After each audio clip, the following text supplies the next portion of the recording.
सत्य सनातन धर्म पर आस्था रखने वाले सभी भक्तों का एक बार फिर से मारुति भक्त यूट्यूब चैनल पर बहुत बहुत स्वागत है। आज हम इस वीडियो में बात करेंगे महापर्व छठ की इतिहास के बारे में।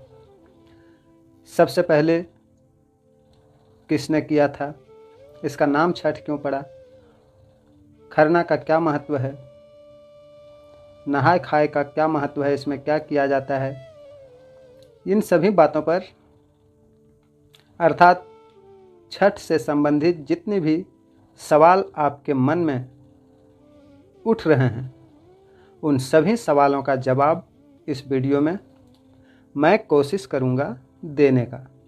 जितने भी भक्तों ने चैनल को सब्सक्राइब किया है सभी को बहुत बहुत धन्यवाद, और जो भी पहली बार वीडियो देख रहे हैं उनसे मेरा प्रार्थना है कृपया चैनल सब्सक्राइब करके नोटिफिकेशन ऑन अवश्य करें।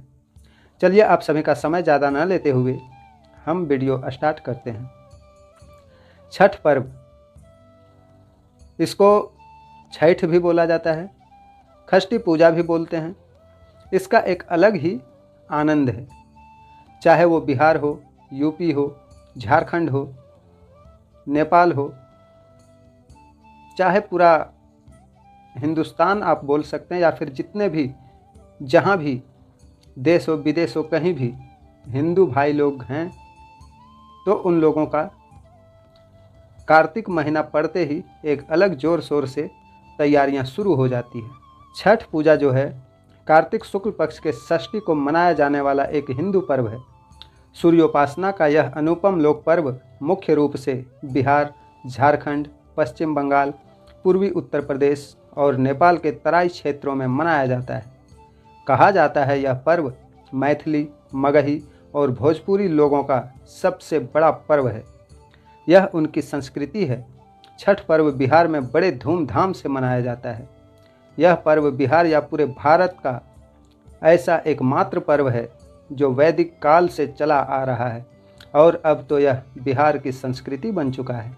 अर्थात अगर आप बिहारी हैं तो आप चाहे अमीर हैं चाहे गरीब हैं, उन लोग छठ बहुत धूमधाम से मनाता है। यह पर्व बिहार के वैदिक आर्य संस्कृति की एक छोटी सी झलक दिखाता है। यह पर्व ऋग्वेद में वर्णित सूर्य पूजन एवं उषा पूजन तथा आर्य परंपरा के अनुसार मनाया जाता है। बिहार में हिंदुओं द्वारा मनाए जाने वाले इस पर्व को इस्लाम सहित अन्य धर्मावलंबी भी मनाते देखे जाते हैं। धीरे धीरे यह त्यौहार प्रवासी भारतीयों के साथ साथ विश्व भर में प्रचलित हो गया। छठ पूजा सूर्य, प्रकृति, जलवायु और उनकी बहन छठी मैया को समर्पित है। छठ पूजा में पार्वती का छठा रूप भगवान सूर्य की बहन छठी मैया को समर्पित है।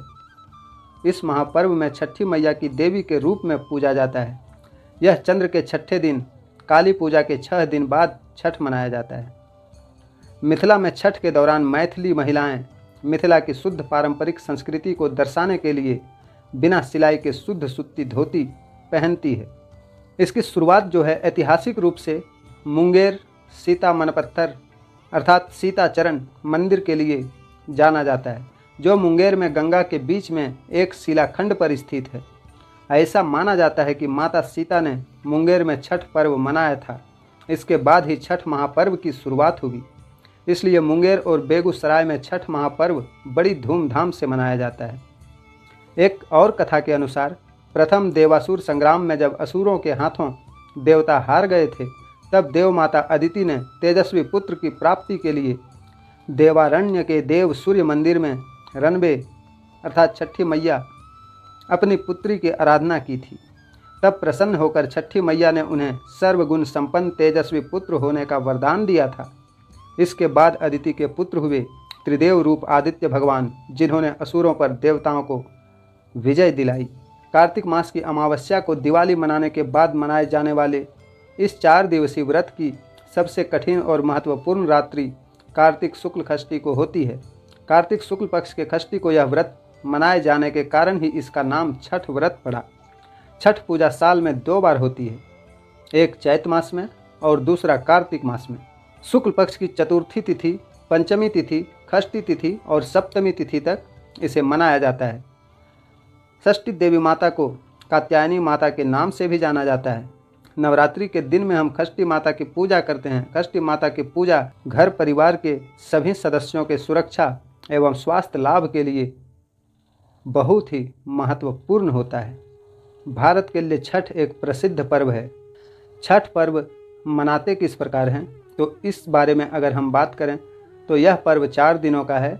भैया दूज के तीसरे दिन से यह आरंभ होता है। पहले दिन सेंधा नमक घी से बना हुआ अरवा चावल और कद्दू की सब्जी प्रसाद के रूप में ली जाती है। अगले दिन से उपवास आरंभ होता है। व्रती दिन भर अन्न जल त्याग कर शाम करीब 7 बजे से खीर बनाकर पूजा करने के उपरांत प्रसाद ग्रहण करते हैं, जिसे खरना कहते हैं। तीसरे दिन डूबते हुए सूर्य को अर्घ यानी दूध अर्पण करते हैं। अंतिम दिन उगते हुए सूर्य को अर्घ चढ़ाते हैं। पूजा में पवित्रता का विशेष ध्यान रखा जाता है। लहसुन प्याज सख्त वर्जित होता है। जिन घरों में यह पूजा होती है वहाँ भक्ति गीत गाए जाते हैं। अंत में लोगों को पूजा का प्रसाद दिया जाता है। छठ पूजा 4 दिवसीय उत्सव है। इसकी शुरुआत कार्तिक शुक्ल चतुर्थी को तथा समाप्ति कार्तिक शुक्ल सप्तमी को होती है। इस दौरान व्रतधारी लगातार 36 घंटे का व्रत रखते हैं। इस दौरान वे पानी भी ग्रहण नहीं करते। इसमें सबसे पहला जो है प्रथम दिवस, जिसे हम नहाय खाए नाम से जानते हैं, उसकी शुरुआत चैत्र या कार्तिक महीने में चतुर्थी शुक्ल पक्ष से होता है। सबसे पहले घर की सफाई कर उसे पवित्र किया जाता है। उसके बाद व्रती अपने नज़दीक में स्थित गंगा नदी या गंगा की सहायक नदी या तालाब में जाकर स्नान करते हैं। व्रती इस दिन नाखून वगैरह की अच्छी तरह सफाई करके कटवा कर स्वच्छ जल से अच्छी तरह बालों को धोते हुए स्नान करते हैं। लौटते समय वे अपने साथ गंगाजल लेकर आते हैं, जिसका उपयोग वे खाना बनाने में करते हैं। वे अपने घर के आसपास को साफ सुथरा रखते हैं। व्रती इस दिन सिर्फ एक बार ही खाना खाते हैं। खाना में व्रती कद्दू की सब्जी, मूंग चना दाल, चावल का उपयोग करते हैं। यह खाना कांसे या मिट्टी के बर्तन में पकाया जाता है। खाना पकाने के लिए आम की लकड़ी और मिट्टी के चूल्हे का इस्तेमाल किया जाता है। जब खाना बन जाता है तो सर्वप्रथम व्रती खाना खाते हैं, उसके बाद ही परिवार के अन्य सदस्य खाना खाते हैं। 2024 में नहाय खाए 5 तारीख को मनाया जाएगा, 5 नवंबर।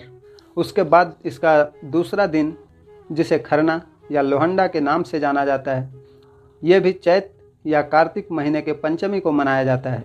इस दिन व्रती पूरे दिन उपवास रखते हैं।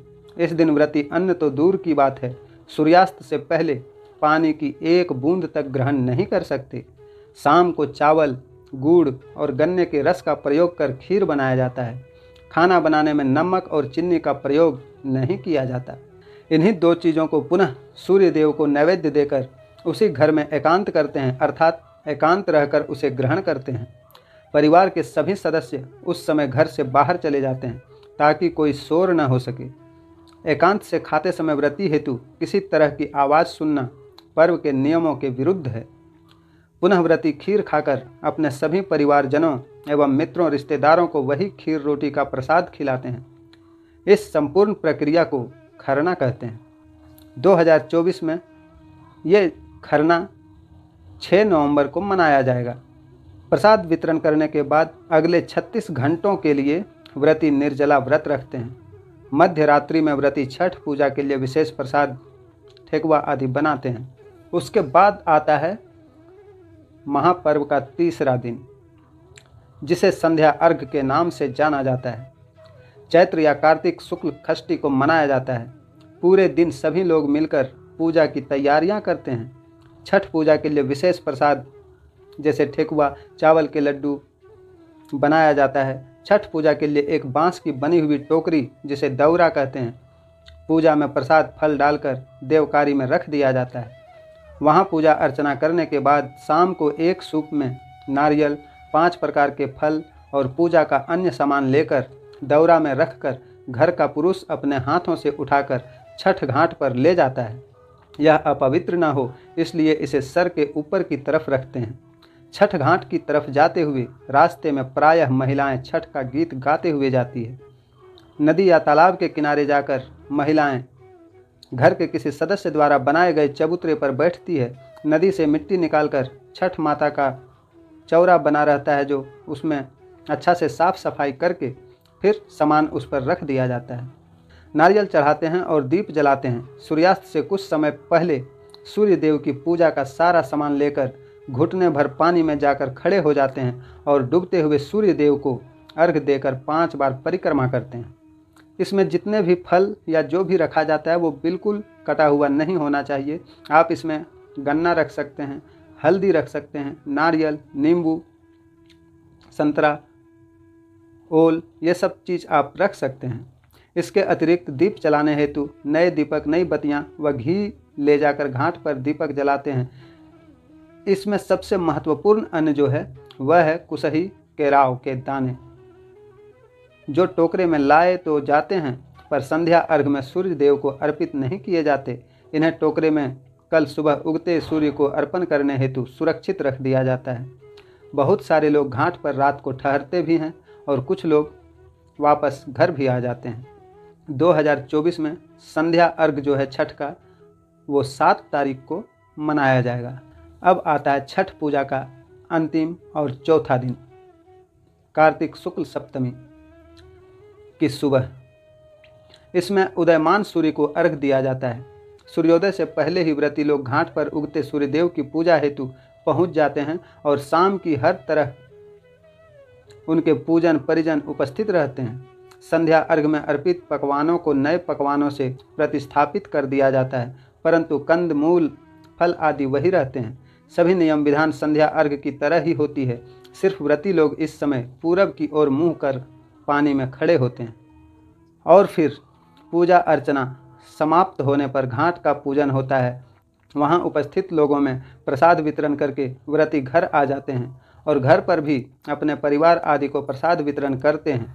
व्रती घर वापस आकर गांव के पीपल के पेड़, जिसको ब्रह्मा बाबा कहते हैं, वहां जाकर पूजा करते हैं। पूजा के पश्चात व्रती कच्चे दूध का शरबत पीकर तथा थोड़ा प्रसाद खाकर व्रत पूर्ण करते हैं, जिसे पारण या परना कहते हैं। व्रती लोग खरना दिन से आज तक निर्जला उपवास रहते हैं। आज सुबह ही वो नमक युक्त भोजन करते हैं। छठ पर्व मूलतः सूर्य की आराधना का पर्व है, जिसे हिंदू धर्म में विशेष स्थान प्राप्त है। हिंदू धर्म के देवताओं में सूर्य ऐसे देवता हैं जिन्हें मूर्त रूप में देखा जा सकता है। सूर्य की शक्तियों का मुख्य स्रोत उनकी पत्नी उषा और प्रत्युषा है। छठ से सूर्य के साथ साथ दोनों शक्तियों की संयुक्त आराधना होती है। प्रातः काल में सूर्य की पहली किरण उषा और सायंकाल में सूर्य की अंतिम किरण प्रत्युषा को अर्घ देकर दोनों का नमन किया जाता है। एक मान्यता के अनुसार लंका विजय के बाद राम राज्य की स्थापना के दिन कार्तिक शुक्ल षष्ठी को भगवान राम और माता सीता ने उपवास किया और सूर्य देव की आराधना की। सप्तमी को सूर्योदय के समय पुनः अनुष्ठान कर सूर्य देव से आशीर्वाद प्राप्त किया था। महाभारत काल में भी एक अन्य मान्यता के अनुसार छठ पर्व की शुरुआत महाभारत काल में हुई थी। सबसे पहले सूर्यपुत्र कर्ण ने सूर्य देव की पूजा शुरू की। कर्ण भगवान सूर्य के परम भक्त थे। वह प्रतिदिन घंटों कमर तक पानी में खड़े होकर सूर्य देव को अर्घ देते थे। सूर्य देव की कृपा से ही वे महान योद्धा बने थे। आज भी छठ में अर्घ दान की यही पद्धति प्रचलित है। एक और कथा के अनुसार प्रियव्रत को कोई संतान नहीं थी। तब महर्षि कश्यप ने पुत्रेष्टि यज्ञ कराकर उनकी पत्नी मालिनी को यज्ञाहुति के लिए बनाई गई खीर दी। इसके प्रभाव से उन्हें पुत्र हुआ, परंतु वह मृत पैदा हुआ। प्रियव्रत पुत्र को लेकर शमशान गए और पुत्र वियोग में प्राण त्यागने लगे। उसी वक्त ब्रह्मा जी की मानस कन्या देवसेना प्रकट हुई और कहा कि सृष्टि की मूल प्रवृत्ति के छठे अंश से उत्पन्न होने के कारण मैं षष्ठी कहलाती हूँ। राजन, आप मेरी पूजा करें तथा लोगों को भी पूजा के प्रति प्रेरित करें। राजा ने पुत्र इच्छा से देवी षष्ठी का व्रत किया और उन्हें पुत्र रत्न की प्राप्ति हुई। यह पूजा कार्तिक शुक्ल षष्ठी को ही हुई थी, इसलिए तब से छठ पूजा मनाया जाने लगा। जो भी निसंतान स्त्री सच्चे मन से छठ पूजा करती है, उन्हें निश्चित ही संतान प्राप्त होते हैं। चाहे वो कितनों दिन से, कितनों वर्षों से उनकी गोद सूनी है, परंतु एक बार अगर आप छठ कर लें तो फिर गोद भरना निश्चित है।